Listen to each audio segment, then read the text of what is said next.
কত টাকার মালিক নামের আগে দিয়া হাজি, অথচ বাড়ির পাশের মানুষটা না খাইয়া ঘুমায়। একবার খাইলে আর একবার খেতে পারে না।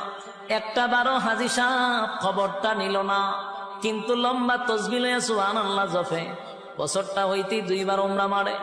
আল্লাহ বলে, বান্দারে মক্কায় গিয়া নাম পালাইছো হাজি, দেশ আইয়া তুই আগের মতো ফাজি। তোর মতো হাজির কোনো দরকার নাই। আমার বন্দা না খাইয়া ঘুমায়, এমন হাজি আল্লাহর কাছে তার কোনো গ্রহণযোগ্যতা নাই।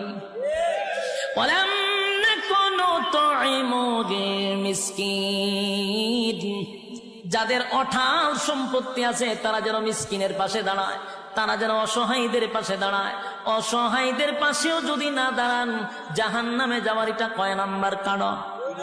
আরো জোরে সবাই মিলে 2 নাম্বার কারণ।